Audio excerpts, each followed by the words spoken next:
Sahabat setia Gumori yang dikasihi Tuhan, Shalom. Hari ini adalah Senin 31 Juli 2023. Sudah akhir bulan dan kita mau bersyukur untuk bulan Juli yang boleh kita lalui bersama-sama di dalam Tuhan. Hari ini kita bersama merenungkan peringatan wajib Santo Ignatius dari Loyola, seorang imam projo yang mendirikan Serikat Hidup Religius. Ignatius lahir di Loyola, Spanyol pada 23 Oktober tahun 1491. Ia adalah putra bungsu keturunan bangsawan.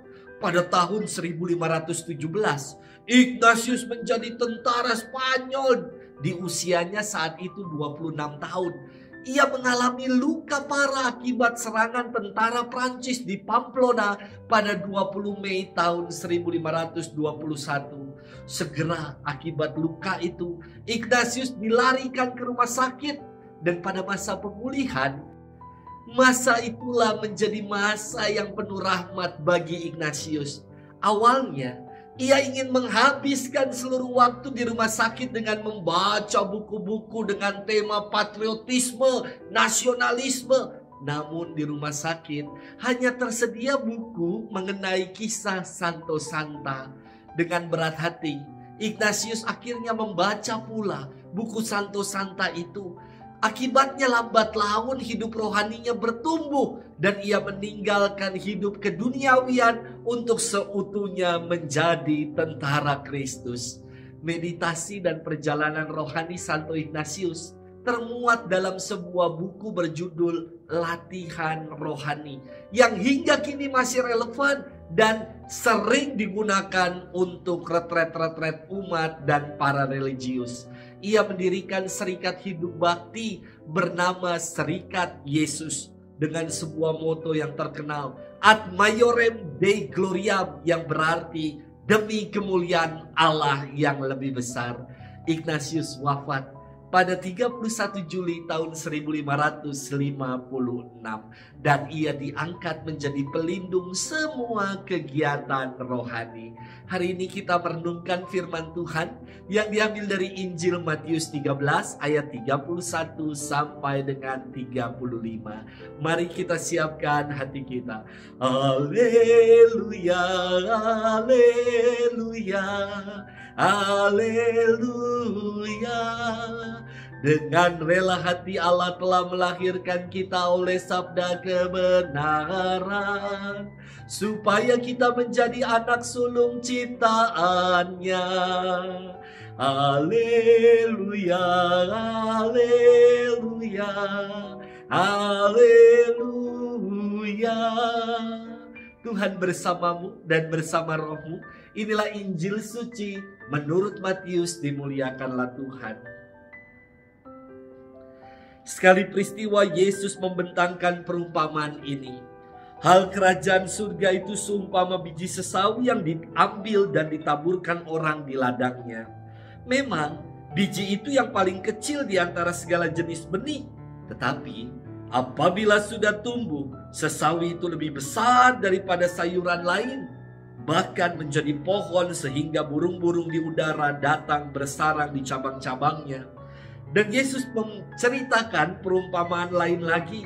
Hal kerajaan surga itu seumpama ragi yang diambil seorang wanita dan diadukkan ke dalam tepung terigu 3 sukat sampai seluruhnya beragi.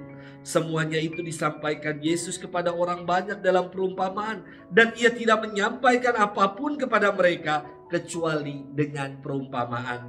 Dengan demikian digenapilah sabda Nabi, "Aku mau membuka mulutku, mengatakan perumpamaan. Aku mau mengucap hal yang tersembunyi sejak dunia dijadikan." Demikianlah sabda Tuhan. Terpujilah Kristus. Sahabat setia Gumori yang dikasihi Tuhan, Shalom. Tahun 2003 saya masuk Seminari Tinggi Keuskupan Agung Jakarta dan menjalani masa orientasi rohani, yakni fase awal dalam formasi pendidikan calon imam. Angkatan kami membuat gerakan cinta lingkungan dengan menanam pohon di depan Wisma Puruhita di pinggir jalan di depan jalan itu. Sebelumnya, pohon yang ada di depan adalah pohon angsana. Namun pohon itu mudah sekali daunnya berguguran sehingga menyebabkan sering selokan menjadi mampet. Maka kami lakukan pembaharuan tanaman. Kini kami menanam pohon mahoni yang tingginya di tahun 2003 itu hanya 60 atau 70 cm. Belum lama saya kembali berkunjung ke sana dan saya melihat, wow, pohon itu kini menjulang tinggi besar dan begitu rimbun. Sudah 20 tahun yang lalu kami tanam pohon ini dan sekarang daun-daunnya sangat meneduhkan. Sahabat setia Gowori yang dikasihi Tuhan, beberapa waktu ini kita merenungkan perumpamaan-perumpamaan Tuhan tentang kerajaan surga. Edisi hari ini Tuhan memberikan perumpamaan bahwa kerajaan surga itu seperti biji sesawi yang tumbuh besar dan seperti ragi yang menjadikan adonan berkembang. Artinya apa?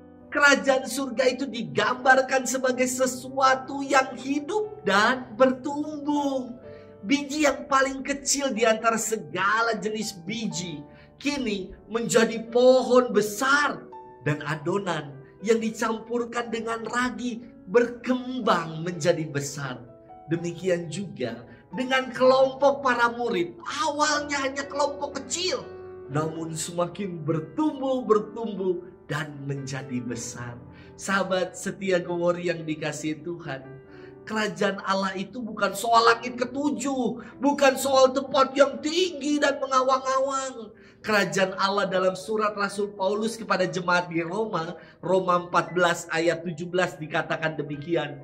Kerajaan Allah bukanlah soal makanan dan minuman, tetapi soal kebenaran, damai sejahtera, dan sukacita oleh Roh Kudus. Artinya, sangat mungkin sekali bagi kita untuk menghadirkan Allah yang meraja dalam hidup sekarang ini dengan mengamalkan kebenaran firman-Nya, dengan berbagi kasih hingga tercipta damai dan sukacita. Mari kita jadikan gereja kita sebagai komunitas pengharapan, sebagai komunitas yang mau bertumbuh dalam iman, bukan komunitas yang eksklusif dan mandek dalam beriman. Sudahkah dalam hidup ini kita mau menjadi pribadi-pribadi yang demikian? Pribadi yang mau berbagi kasih dalam kehidupan ini, pribadi yang mau bertumbuh dalam iman. Semoga itulah yang kita upayakan, dan Tuhan memberkati kita selalu. Dalam nama Bapa dan Putra dan Roh Kudus. Amin.